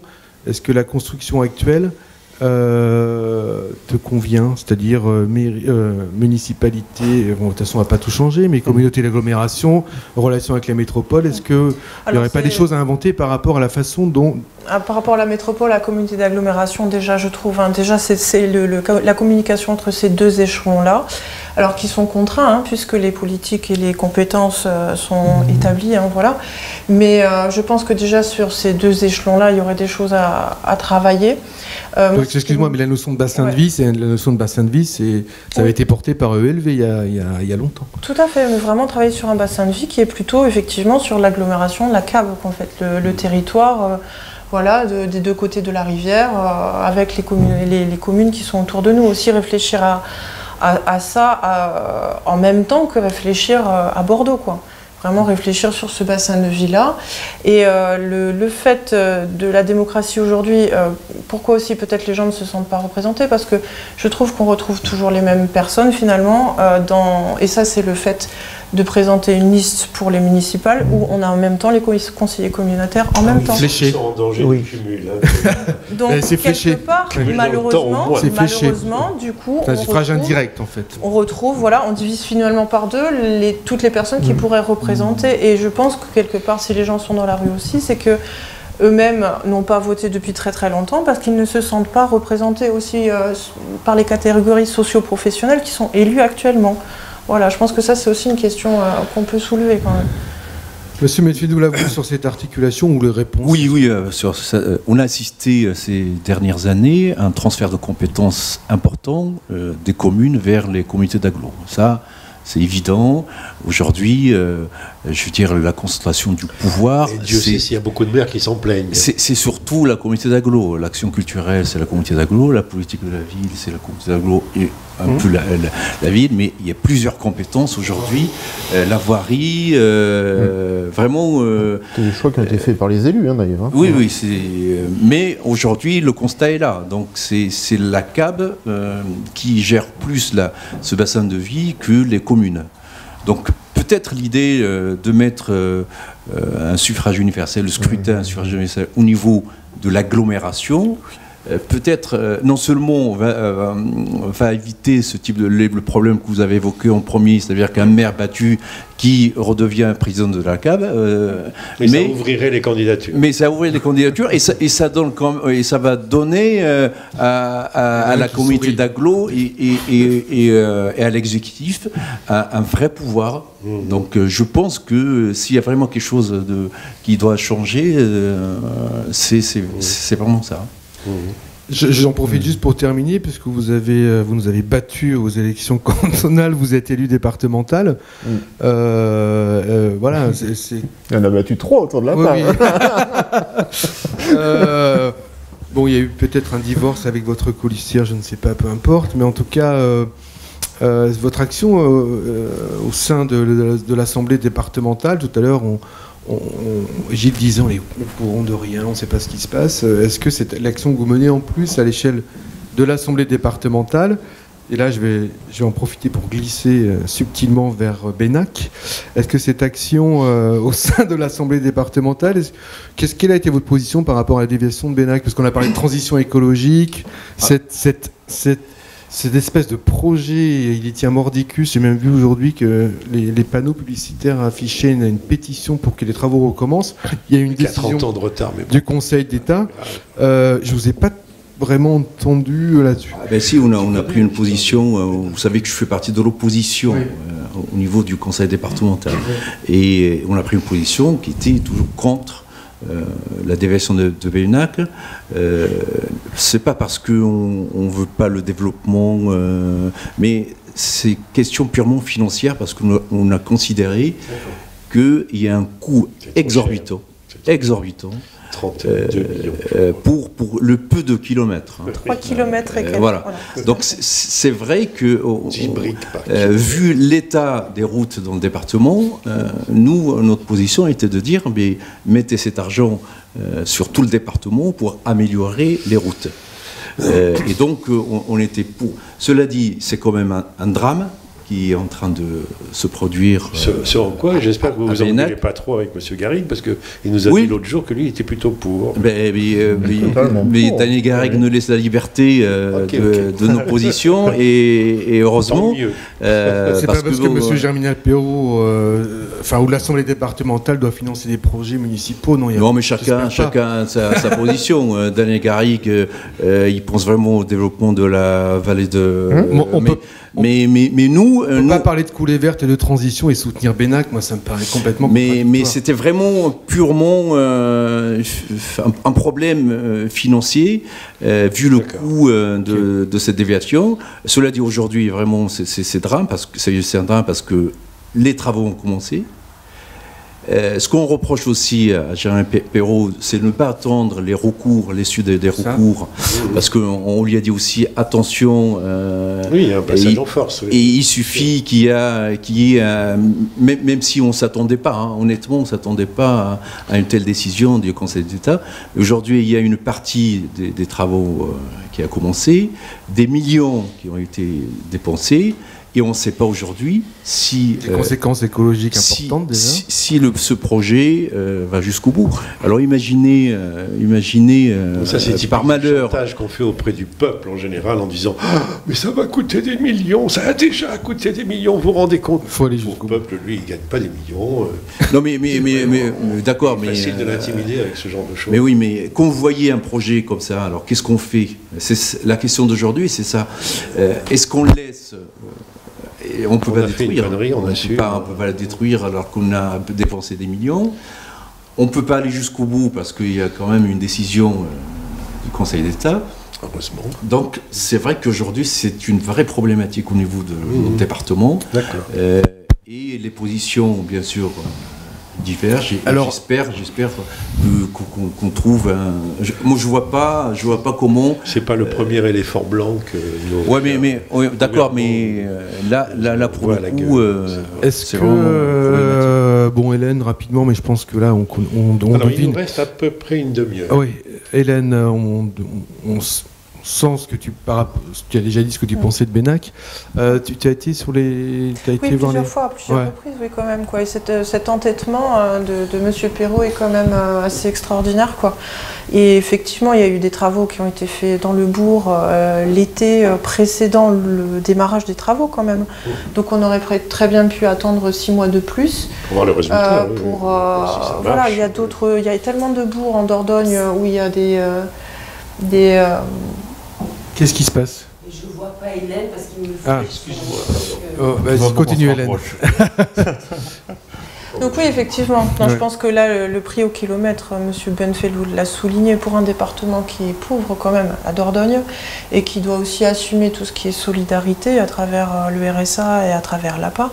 On avait vraiment autre chose à faire de cet argent, quoi. Okay. Maintenant, par contre, le site peut être reconstruit, peut être réaménagé. Ça, c'est vraiment maintenant les habitants, les gens sur place, tous les gens qui se sont battus pour que ce site soit préservé, qui pourront aussi proposer des solutions maintenant. Voilà. Alors moi j'assume, et ce matin d'ailleurs j'ai signé la pétition pour la déviation de Beynac. Je rappelle que vous vous opposez à la décision du Conseil d'État. Il y a une pétition, je la signe, je souhaite effectivement que cette déviation, maintenant qu'elle est commencée, elle puisse être terminée. C'est un déni de démocratie. Quand on a voulu... Après, il va nous parler de crise démocratique. Mais non, mais quand on a voulu la déviation à Bergerac, on a travaillé dessus, on a eu la déviation à Bergerac. On a voulu la déviation à Mussidan, elle vient d'être ouverte. Bon, Beynac, c'est pareil, certains veulent la déviation. Comment certains? La plupart n'en veulent pas. La plupart, mais de qui? Alors, il y a beaucoup de pétitions, il y a des votes qui ont eu lieu. Si le budget a été adopté comme ça, c'est que les élus l'ont adopté. Donc forcément, c'est qu'il y a quand même des décisions politiques. Donc forcément... Il me semble que le maire de Beynac était contre aussi. Le maire de Beynac était contre. Celui-là, le précédent, on va laisser M. Priolo terminer. D'un point de vue touristique, après, c'est vrai que pour Beynac, alors on nous parle de pollution visuelle, etc. On peut toujours trouver des arguments quand on est contre quelque chose. Mais après, il y a aussi les déplacements. On parlait tout à l'heure de plan de déplacement, et donc là, il y a un plan de déplacement qui est en place et une déviation qui est en place, on est contre. Donc voilà, à un moment donné, il y a une décision des élus qui ont eu quand même la légitimité du peuple. Ne vous plaignez pas des prochains gilets jaunes, hein, faut pas et donc, mais moi je me plains absolument pas. Et du coup, voilà, il y a une décision, et donc j'assume effectivement que cette déviation, maintenant qu'en plus elle est commencée, donc il y a des choses qui ont été mises en place d'ailleurs pour toute la partie faune, flore, les animaux, etc. Il y a plein de choses qui vont être mises en place et qui sont mises en place par rapport à cette construction. Ton micro baisse ta main. Pardon. Et donc cette construction effectivement doit avoir lieu. Maintenant qu'elle est commencée, on a quand même des poteaux béton qui sont coulés. C'est très beau, ces poteaux de béton. C'est pas une pollution comme ça, les laisser tout seul. C'est pas une pollution visuelle, ça. Rappelez-vous, il y a quelques années, combien de temps le pont de la déviation de Bergerac à Cris est resté juste pont, et sans qu'il y ait de route. Bon, donc les élus se sont mobilisés. Daniel Garrigue a toujours été en avant sur ce dossier, a toujours été présent sur ce dossier. Et effectivement, finalement, la rocade a été terminée. Donc on ne va pas laisser des poteaux béton couler comme ça sans rien. Donc effectivement, maintenant, il faut qu'on aille jusqu'au bout. Ok. Sauf si tu n'as pas envie Non, mais moi je suis tenu au devoir de réserve professionnelle par rapport à ce dossier. Ah oui, tu as oublié de dire que tu étais salarié du conseil départemental. C'est très malvenu, mais voilà, c'est tout. Mais ça c'est commode, ça. Non, c'est pas commode, c'est la loi. Il est fonctionnaire territorial. C'est la loi. C'est vrai que tout à l'heure tu as dit que tu t'occupais des agriculteurs, tu es salarié. Je ne suis pas payé par le Conseil général pour défendre la politique du Conseil général sur ce... Voilà, ok. Oui, donc... mais je plaisante. Mais ça, alors pour revenir sur le débat bergeracois par rapport aux Gilets jaunes, je crois que ça nous engage aussi par rapport aux pratiques qu'on va avoir. Et notamment, on en a parlé tout à l'heure pour l'ANRU, mais nous on avait discuté par rapport à Cœur de Ville. Des millions d'euros qui vont être investis sans une consultation, sans un minimum de votation citoyenne pour valider les orientations ou les choix, c'est pas possible. Par exemple, concevable. Cœur de Ville, excuse-moi, mais Cœur de Ville, c'est rue de la Résistance. On entend des gens qui disent, mais qu'est-ce qu'on fait de la place de la République voilà, ce genre les élections municipales vont devoir servir à ça, d'une certaine manière. Transition vers le dernier point. mais pas seulement pendant les municipales. C'est-à-dire que pour le prochain mandat municipal, à définir le seuil, que ce soit 500 000 euros ou 1 million d'euros, mais pour des projets de cette importance-là, il est important de consulter les citoyens. Nous, on est élus pour avoir des orientations, un programme, clairement, mais on n'a pas la vérité qui nous tombe du ciel, et ça, c'est l'expérience un peu qui permet de l'appréhender de cette manière-là, mais de manière régulière, lorsqu'on a des projets, eh bien, je pense que passer par un système, je ne suis pas sur le RIC, hein, je suis pas sur le RIC, mais un système de votation citoyenne qui permet véritablement de valider un projet et d'avancer, c'est aussi une manière de revoir nos pratiques. De la même manière, on parlait tout à l'heure des conseils de quartier, ou des conseils citoyens, mais là je préfère parler des conseils de quartier. Il faut qu'une partie du budget municipal soit aussi co-gérée par les conseils de quartier. Ils doivent avoir leur mot à dire par rapport à ça, et pas seulement les 5 000 euros qu'on leur attribue de budget pour aménager. J'irai même plus loin. On va parler peut-être tout à l'heure, parce que vous l'aviez évoqué, des prochaines municipales, et donc j'ai annoncé effectivement certaines choses, et dont le budget participatif. Et donc je pense qu'à l'avenir, sur à peu près 5 millions d'euros du budget d'investissement de la ville de Bergerac, il doit y avoir une enveloppe qui soit réservée au budget participatif, c'est-à-dire des réunions publiques où les habitants puissent apporter des idées et où après votation lors de ces grandes réunions, on puisse décider d'investissements faits sur le territoire. Alors ça, c'était pas sur le programme, c'était pas sur le programme de la liste de Daniel Garrigue pour les anciennes municipales. La proportion serait de combien sur 5 millions? Ça après, il faut qu'on le définisse. Déjà, il faut définir en fonction du projet municipal 2020 et de nos objectifs d'investissement, de ce que l'on souhaite mettre en place sur le territoire. Et ensuite, une enveloppe qui sera définie, mais même par les habitants. L'enveloppe, si on dit par exemple, on peut mettre 500 000 la première année, 500 000 euros la première année, on voit un petit peu comment ça peut être réparti, les projets des habitants, et voir en fonction, est-ce qu'il y a besoin de plus l'année suivante, ou est-ce qu'au contraire c'était peut-être un peu trop optimiste, et donc on fera un peu moins l'année suivante. Est-ce que cette piste-là, c'est quelque chose qui est arrivé en fonction du contexte qu'on connaît actuellement? Non, pas du tout.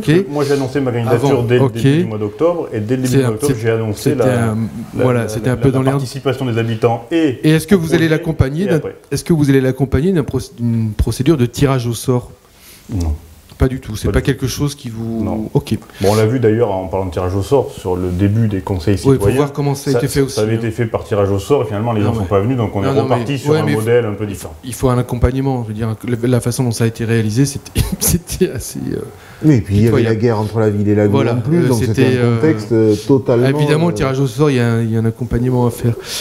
Sur les Gilets jaunes, on peut terminer sur ce point, ou est-ce qu'on passe au municipal 2020, ou est-ce que tu veux qu'il réponde plus clairement à la question de ce que les Gilets jaunes ont... commencé la campagne électorale. Est-ce que c'est quelque chose qui vous a... Alors d'abord... Moi, j'aimerais bien juste un mot qui vous paraît le plus important à retenir de cette pseudo-crise des Gilets jaunes, qui a commencé avant les Gilets jaunes. Pour moi, c'est une vraie crise. Oui. Non, mais c'est pas une rupture, c'est quelque chose qui... Est-ce que vous y voyez une leçon à retenir? C'est tout bête comme question. Ou est-ce que c'est trop... paraît le plus important là-dedans, quoi? Adib Benfedou, on va commencer, on va changer. Oui, je pense que la vie politique, il y aura un avant et un après. Donc là, c'est une évidence. D'ailleurs, même plus haut niveau de l'État, il y a eu un changement de comportement. Sans les Gilets jaunes, jamais on aurait eu des débats organisés partout et une mobilisation sans précédent d'un chef de l'État. Ça, il faut reconnaître. Cela dit, mais les gens veulent pas que sur les programmes des élections, que ce soit municipales, cantonales, ou enfin départementales ou autres, qu'on raconte des bobards. Hein. Les gens, ils ont compris. Je veux dire, vous avez une réalité financière d'une ville, vous avez des projets. Je veux dire, celui qui va s'aventurer à promettre beaucoup de choses, à mon avis, il ne fera pas plus de 5%. Hein. Ça, je dis clairement. Donc les gens, ils ont compris quelque chose. Et j'espère que les candidats ont aussi compris quelque chose. Tu veux dire que tu ne vas faire aucune promesse dans ta prochaine campagne? Non, mais je ne dis pas que c'est un projet qui doit être sérieux, mais surtout un projet réaliste. Est-ce que ça veut dire que c'est la fin des grands projets? Je pense que c'est la fin des professions de foi programmatiques. Exactement, exactement. Comment vous faites un truc sans programme? C'est génial, moi. Ben non, c'est pas son programme, mais participatif, c'est pas mal. Un projet réaliste, c'est pas la peine de dire qu'on va vous construire partout, parce que bon, les gens, ils ont compris. On a martelé pendant ce mandat les difficultés budgétaires et financières de la ville. Je pense que les gens ont compris quelque chose, qu'on ne peut pas promettre n'importe quoi, et on ne peut pas dire aux gens, ne vous inquiétez pas, si je suis élu demain, vous aurez ça, ça, ça. Alors il y a un mouvement qui a tenté ça, c'était En Marche. Ils ont fait une espèce de bottom-up, c'est-à-dire qu'on devait réfléchir, il n'y avait pas de programme, il y avait plein de questions, et ça remontait pour... voilà. Bon, ben on a vu ce que ça a donné quand même. Et vous avez vu la suite aussi. Oui, c'est ça. Vous avez vu c'est la suite aussi. Voilà. Je veux dire, donc, par là... comment vous envisagez ce truc qui est sans programme, enfin avec programme? Non, mais je dis pas sans programme, je dis pas sans projet. Je dis encore un projet qui soit réaliste. Voilà, donc, et puis dire que, voilà, et puis essayer de répondre aux besoins réels de la population. Je donne un exemple. Il faut aller vers les projets intelligents. Je dis par intelligence, c'est qu'un projet qui ne coûte rien. Le centre municipal de santé, je suis désolé, aujourd'hui, ça nous coûte rien. Mais ça aurait pu rater. C'est-à-dire que c'était pas gagné. Oui, d'accord. Mais non, mais quand même, il y avait un besoin. Oui, mais pas gagné. On a mis des médecins. Aujourd'hui, il a un côté un peu écossais. Il faut que ça coûte rien. Ça bien. Donc ça c'est un projet qui est non seulement indispensable aujourd'hui vu la crise de la désertification médicale, mais qui doit être en plus un projet qui est financièrement équilibré et un projet qui répond à un besoin réel. C'est vers cela qu'il faut y aller, et je pense que bon, autour de cette table, il y a des gens assez intelligents pour comprendre d'abord ça et pour pouvoir trouver des choses qui seront non seulement utiles pour le Bergeracois, mais si en plus coûtera pas très cher, parce que Benac, vous avez parlé tout à l'heure de Benac, je suis désolé, mais les gens ils sont quand même horrifiés par le coût, et aujourd'hui, vu cette crise, à mon avis, on n'aura plus ce type de projet, parce que là, il faut quand même être raisonnable. Mais enfin, mettre la rentabilité avant. Je dis pas la rentabilité, c'est pas non plus une entreprise. Ouais. Mais il faut pas se lancer dans des projets. Qui coûtent rien, oui. Bon, voilà, c'est-à-dire investir à perte, c'est pas mal aussi de temps en temps, non? Quand il y a des à perte, je veux dire un investissement d'une collectivité territoriale pour résorber les inégalités. Bon, ben voilà, c'est. Et puis après, pour finir, ça coûte. Pour finir, donc les gens vont présenter un projet. Donc après, c'est aux citoyens de choisir. Hein. Mais je pense qu'aujourd'hui, s'il y a quelque chose qui est très important aujourd'hui pour les gens, c'est la crédibilité de candidats. Et ce type de programme donne ou non cette crédibilité. C'est ce que vous tirez de ce qui se passe depuis novembre, même avant. Oui, c'est pour ça. Fabien, Fabien, maintenant à toi. Sur la question générale qui était... Sur les gilets jaunes, ce que vous tirez, en gros, ce que j'avais compris, mais c'est ce que disait Adib Benfedoul, sur la crédibilité. Et par rapport, effectivement, aux engagements futurs. Ce qui est certain, pour être très court, c'est une crise de la représentation, ça je l'ai dit tout à l'heure. Donc ce que disait Adib tout à l'heure, il y aura un avant, un après, évidemment qu'il y aura un avant et un après, et l'après, il est complexe à percevoir, et bien malin d'ailleurs est celui qui aujourd'hui peut dire ce qu'il va être, parce que d'abord on ne sait pas comment on va sortir de cette crise. Il faut voir effectivement ce grand débat national Moi, je fais partie de ceux qui pensent qu'effectivement, il faut s'y investir, il ne faut pas avoir d'arrière-pensée là-dessus. Par contre, il y a une responsabilité terrible pour le chef de l'État et le gouvernement d'être à la hauteur de ce qui va sortir de ce débat. Et là, moi, je suis trop petit, pour le coup, pour déjà prévoir ce qui va... Mais là, il a raison, c'est la première fois qu'on voit un président de la République... Complètement, et l'expérience... sur le parterre. Moi, l'expérience m'interpelle, quoi. Vraiment, y compris intellectuellement. C'est quand même assez novateur et assez unique dans l'histoire contemporaine, ce qui est en train de se passer là. Ça veut dire quoi? Ça veut dire aussi qu'à l'échelon local, on parlait tout à l'heure, le lien avec notre première question, c'est qu'une page va se tourner. Daniel Garrigue l'a dit, il ne se représente pas. Cette page se tourne, y compris celle de Dominique Rousseau, il faut être clair. Je crois qu'on a vécu... On a vécu... Mais non, mais il faut être clair. Enfin, moi, j'ai assumé mes responsabilités aussi à un moment donné. Hélène a dit son ressenti aussi par rapport à ce qui s'est passé avec l'agglomération. Vous ne le prenez pas un peu pour vous parce que... De quoi? Tu as raison. Oui. Daniel, Dominique, ça va bien. Ok, ils ont déjà donné, si je peux dire. Mais est-ce qu'on ne pourrait pas le dire aussi mais c'est clair. Moi, je le dis. C'est que je serai probablement candidat aux élections municipales en 2020. Si les Bergeracois n'acceptent pas cette proposition, n'en veulent pas, eh bien voilà, ça sera fini pour moi. Je ne vais pas aller m'accrocher à autre chose. C'est une aventure que j'ai commencée de manière militante en 1998. Voilà, ça fera presque 20 ans d'engagement.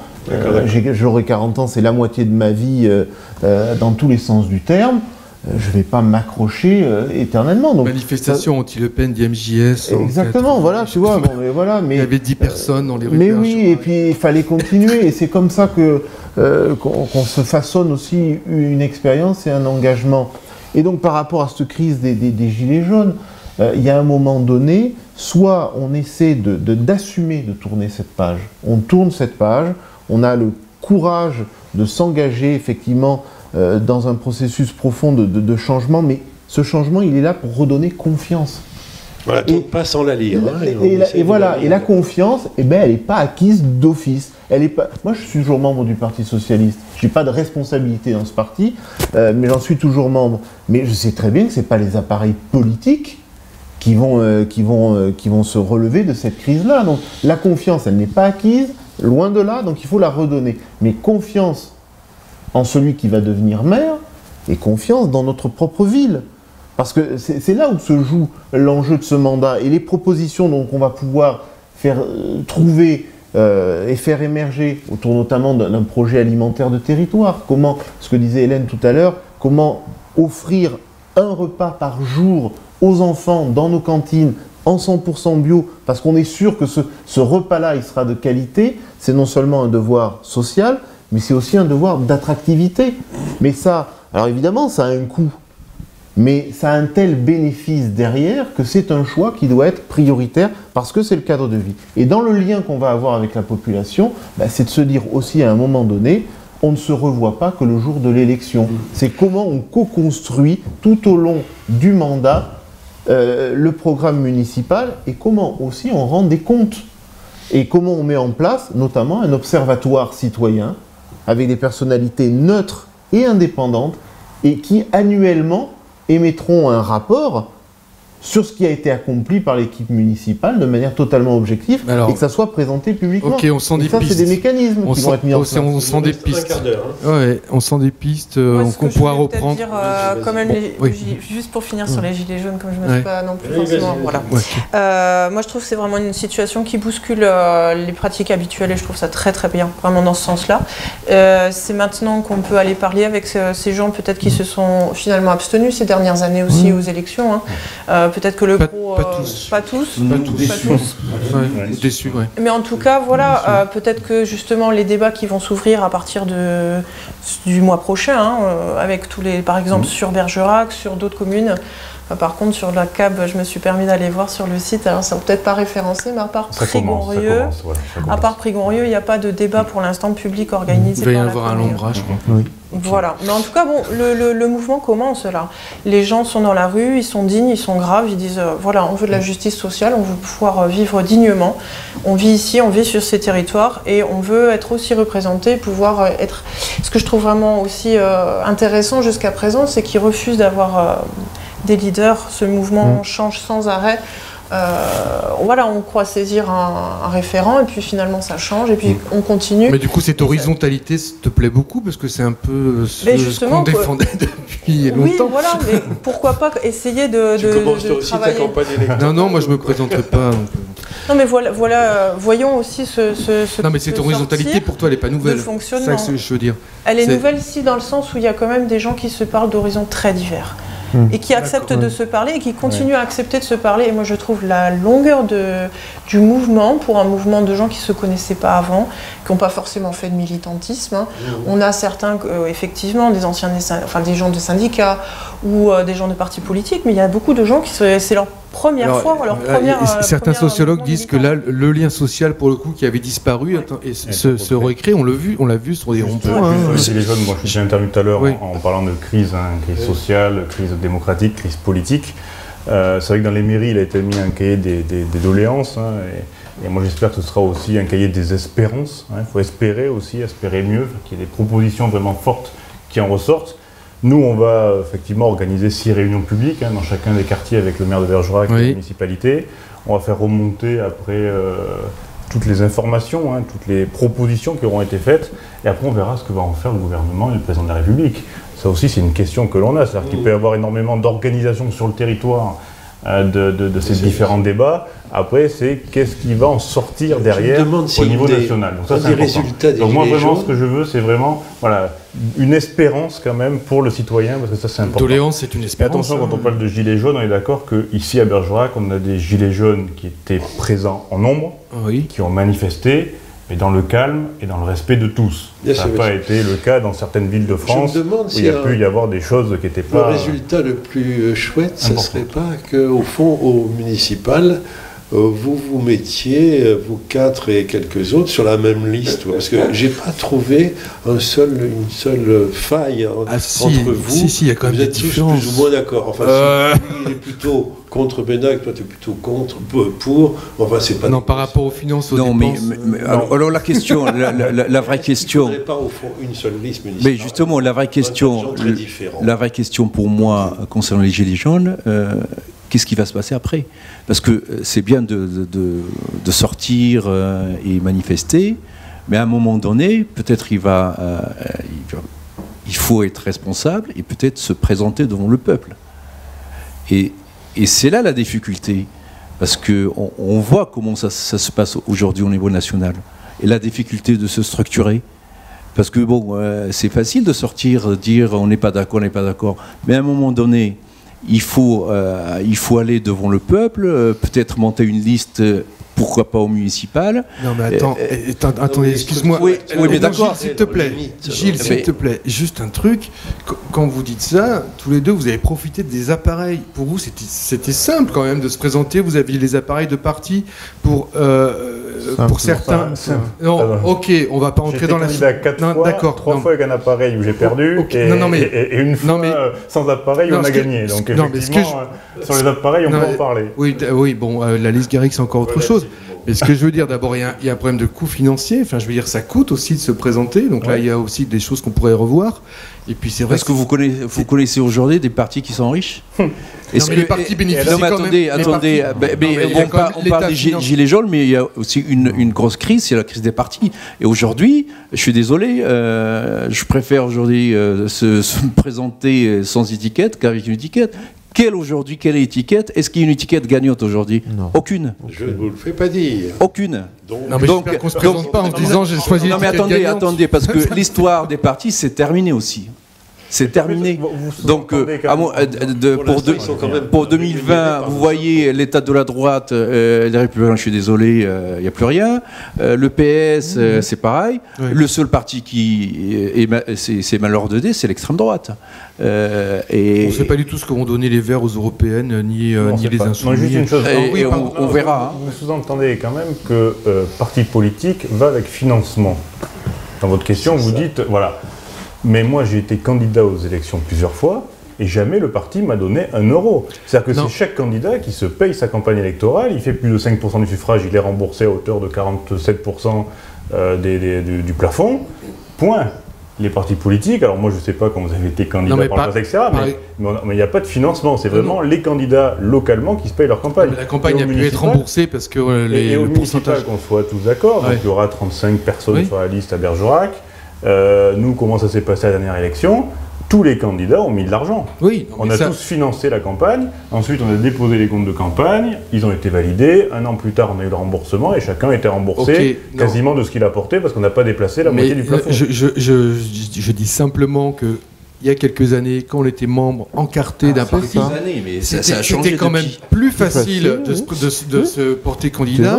Donc ne jetons pas la pierre aux gilets jaunes. Exactement, mais aujourd'hui les choses changent. Vous voulez parler par exemple du député actuel qui avait été candidat par le passé et qui n'a pas fait un score important et qui est élu aujourd'hui avec l'étiquette En Marche a fait un score important. Qui faisait du vélo là? Non, oui peut-être, je sais pas, je ne vais pas rentrer dans ce genre de truc. Parce que la question des finances est quand même très importante. Moi j'aimerais bien qu'une aide-soignante elle soit en capacité de se présenter à une élection, mais elle ne peut pas financièrement en fait. Et quelque part, ça c'est pas républicain non plus. Et c'est là qu'on a besoin de relais. On a justement besoin d'un appareil de parti politique quand même pour faire un minimum d'action, d'anticipation, parce que certes, si on arrive à faire un minimum légal pour être remboursé, on est remboursé, mais il faut quand même s'investir en temps également. Je vais même aller plus loin que vous. Si on veut dans les élections des candidatures de jeunes, si on veut des candidatures de femmes, on a les jeunes ont des enfants, donc il y a quand même aussi un temps et d'activité pour élever les enfants, mais il va peut-être aussi falloir changer quelques pratiques politiques. C'est-à-dire que les réunions du conseil municipal le soir tard, les réunions le soir tard, des réunions en journée, etc. Il y a peut-être une organisation à trouver aussi pendant la campagne, mais également aussi une fois élu, pour que chacune et chacun puisse s'investir correctement. Donc ça, c'est aussi une façon de faire de la politique aussi, qu'il va falloir aussi appréhender un petit peu nouvelle. C'est comment on peut avoir des jeunes élus sur les listes, dans les territoires, mais qui puissent allier également leur vie familiale et professionnelle. Oui, et puis mais ce que disait Hélène est juste. C'est-à-dire que si on ne veut pas une élection qui soit réservée à des gens aisés, à des héritiers, à des gens riches, et qu'on veut qu'on ait de la diversité sur ces listes, moi je suis bien content qu'il y ait encore quelques formations politiques qui peuvent nous accompagner. Par contre, et c'est là où est la nuance, c'est que, Adib le disait, les partis politiques sont dans un très mauvais état, certains sont moribonds et devront évoluer. Ça aussi, ça fait partie des profondes restructurations qui vont se faire. L'engagement que nous, on a pris, c'est qu'effectivement, ça sera la première fois qu'on aura des listes majoritairement, ultra-majoritairement, composées de personnalités de la société civile, entre guillemets. Quand tu dis l'engagement que nous avons pris, oui, dans mon organisation politique aujourd'hui. C'est-à-dire que c'est terminé l'alliance autour d'un Ricard entre 3 formations politiques. Il faut être clair. Et aller draguer, où on va nommer les différents apparatchiks et on règle le problème. D'abord parce que c'est pas représentatif, et puis parce qu'encore une fois, j'ai dit, on assume de tourner une page. Et là-dessus, dans les pratiques, ça doit se mettre en adéquation. On ne va pas recycler des élus qui sont là depuis de trop longtemps. On renouvelle, mais on renouvelle aussi les personnes qui vont être sur cette liste. Être soignantes, mais toutes les personnalités possibles. On sera élu que si on est représentatif aussi de ce qu'est la diversité de la population à Bergerac. Alors, et là, c'est un vrai défi. Comme il reste très peu de temps, je voudrais rebondir, comme on dit. On estime qu'une heure et demie, ouais, ça suffit. Sur la question de Gilles, sur la liste unique. Bon, moi, la liste unique, ça me fait un petit peu peur quand même. C'est un leurre. Et puis en plus, liste unique, ça fait penser à des trucs. Mais sans rire, bon, vous avez présenté votre candidature officielle. Enfin, de toute façon, pas officiellement, parce que la campagne n'est pas officielle, mais c'est officiel. Non, enfin, je veux dire, il l'a dit. Ok, mais bon, la campagne n'est pas ouverte officiellement, c'est en 2020. C'est-à-dire qu'il va se dédier. Non, pas du tout. Donc, ok, on voit. Monsieur Benfedoul Pour 2020. Pour l'instant, je n'ai pas encore pris ma décision. D'accord. Mais j'attends, on a encore le temps, j'imagine. C'est pas cette année, pour les élections. Non, non, il y a les européennes. Il y a peut-être une dissolution de l'Assemblée nationale. Non, mais la question, la vraie question pour moi, c'est pas être ou pas être candidat. C'est est-ce que je suis le bon candidat. C'est ça la question. Et pour moi, être un bon candidat, il faut fouiller des conditions. Il y a bien sûr l'expérience politique. Je crois que là, autour de cette table, il y a quand même des gens qui ont tous maintenant une expérience politique. Il faut la notoriété, parce que l'avantage, on parlait de la crise des partis, c'est que les gens ne vont pas s'arrêter sur une étiquette, mais ils vont s'arrêter sur des noms. Avec la crédibilité, on l'a dit, la compétence, on l'a dit, et donc c'est un avantage pour le citoyen qui ne va pas juste choisir une étiquette, mais il va choisir des personnes. Et la troisième condition, c'est la disponibilité. Donc il faut être là, c'est pas un engagement qu'on fait comme ça, c'est quand même un engagement moral envers les citoyens. Et il faut quand même un minimum de respect envers ces citoyens. Et donc si je vois que je ne remplis pas ces trois conditions, je ne serai pas candidat. D'accord. Ok, moi la notoriété, je ne sais pas si ça fait partie, si c'est un critère. Ça se crée la notoriété. Ça donne Hélène, tu repars Oui, alors nous au niveau politique, sur le groupe local, au niveau ELV, on n'a pas du tout pris nos décisions pour l'instant. Ok. Moi je suis surprise qu'à 2 ans des élections, on parle candidat ou pas candidat en fait. Moi je suis plutôt vraiment là sur l'établissement du programme, la constitution des listes. Je ne pense pas qu'une liste citoyenne où on n'est pas des personnes qui aient plusieurs mandats ou plusieurs expériences de mandat soit un gage de non-rigueur budgétaire. Je pense que ça, c'est quand même deux choses différentes. Les citoyens, par leur parcours professionnel, syndical, militant, etc., peuvent très bien aussi avoir ce sérieux et cette rigueur budgétaire, mais par contre avec différents modes de fonctionnement et une autre façon de voir les choses. Donc voilà, nous au niveau écologiste, on va attendre. Oui, si je comprends bien, malgré ce que disent beaucoup de maires aujourd'hui, et malgré aussi ce qu'on entend, c'est les candidats ne manquent pas en fait. Je veux dire, il y en aura toujours. Quoi. Il faut, bien sûr, on l'espère. Heureusement qu'il y en aura toujours, mais il faut faire attention à la diversité des candidats qui seront proposés. Je pense qu'il y aura moins. Que la dernière, je crois que les élections, il y avait quand même des listes un peu étonnantes. Il y en avait plusieurs. Bien sûr. En plus pour faire une seule liste. Oui, mais ça c'est plus facile dans une petite commune. Mais Bergerac, avec 29 000 habitants, vous ne pouvez pas faire une liste commune. Et puis il faut une seule liste. Il y aura des listes de diversité, des logiques de rassemblement. Enfin, là-dessus, nous, le travail, et je dis nous parce qu'on est plusieurs. Vous allez tous dire la même chose. Non, mais on est en train de travailler sur un projet. On peut se proclamer candidat tous les matins. Enfin, si on n'a pas de projet, ça sert à rien. Et avec qui on fait ce projet? Donc moi, en plus, si vous voulez, à partir du moment où je souhaite vraiment renouveler l'offre politique, considérant effectivement que paradoxalement, je peux apparaître déjà comme un ancien du système. Donc j'ai aussi ce devoir-là de préparer la suite.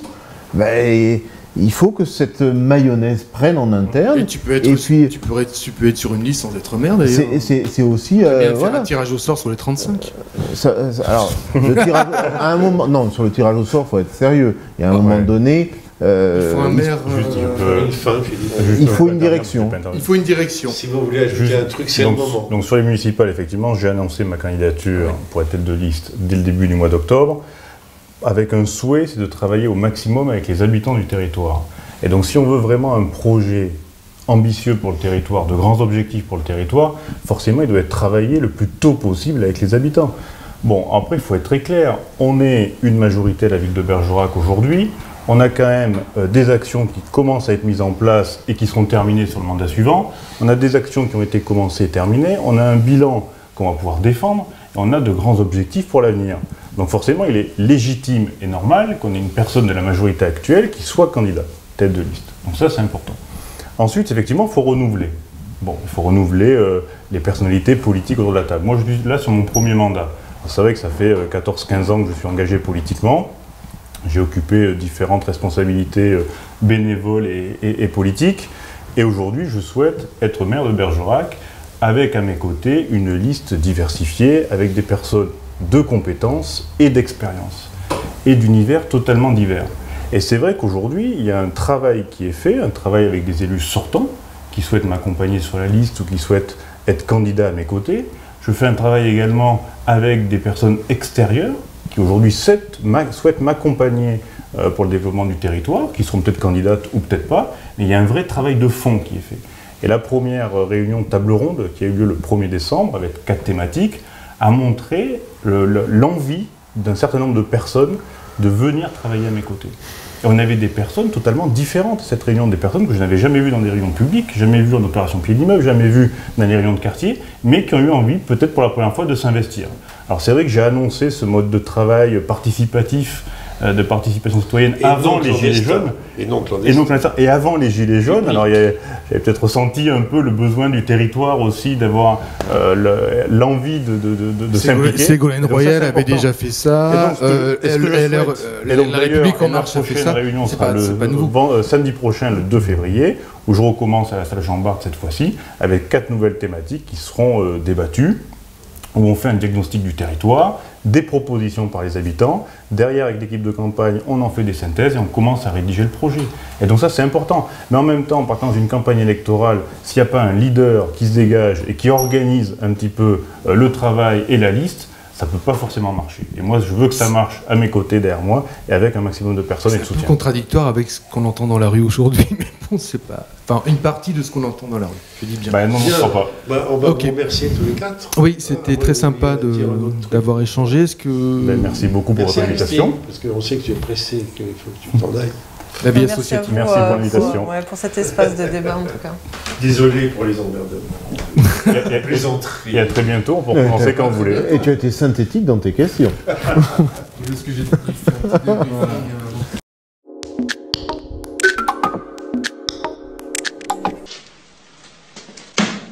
Tu m'as encore loupé les titres.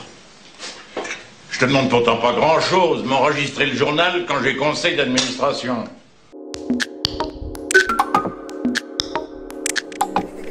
De toute façon, tu mets jamais le son. Pas quand je mange.